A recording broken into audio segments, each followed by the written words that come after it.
Hello sir GPT, কেমন আছো? আচ্ছা, আমি তোমার সাথে বাংলায় কথা বলতে চাই। বাংলা পারো? তুমি একদম ঠিক ধরেছ। আমি বলা ভালোই পারি। তুমি কোন বিষয় নিয়ে কথা বলতে চাও এখন? আমি দাজ্জাল সম্পর্কে কিছু কথা তোমার কাছে জানতে চাই। যেমন আচ্ছা, অনেকেই বলছে যে দাজ্জাল 2025 সালের ভিতরে আগমন করবে, আবার অনেকে বলছে যে না, দাজ্জাল অনেক পরে আসবে। তো এই বিষয়ে তুমি কি জানো, বলো। বুঝতে পারছি তুমি জানতে চাও দাজ্জাল কি 560 সালের মধ্যে আসবে কিনা, আর কেন অনেকে এমন কথা বলছে।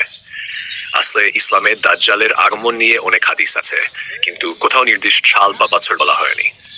কিছু মানুষ কোরআন, হাদিস কিংবা আধুনিক ঘটনা বিশ্লেষণ করে অনুমান করে দাজ্জালের আগমন কাছাকাছি, তাই তারা আবর্জনাইট বা তার আশেপাশে সময় বলছে। তবে এগুলো নিশ্চিত নয়, শুধু অনুমান। হাদিসে বলা আছে দাজ্জাল আসার আগে কিছু বড় আলামত বা লক্ষণ দেখা যাবে। এমন সূর্য পশ্চিম দিকে উঠবে, ইয়াজুজ মাজুজ বের হবে, ইমাম মাহাদির আগমন হবে ইত্যাদি।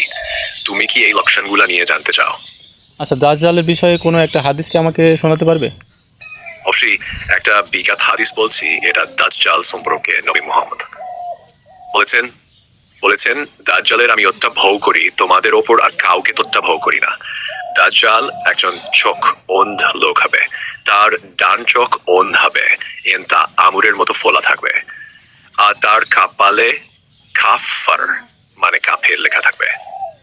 প্রত্যেক মুমিন এটা পড়াতে পারবে, সে পড়াতে জানুক বা না জানুক।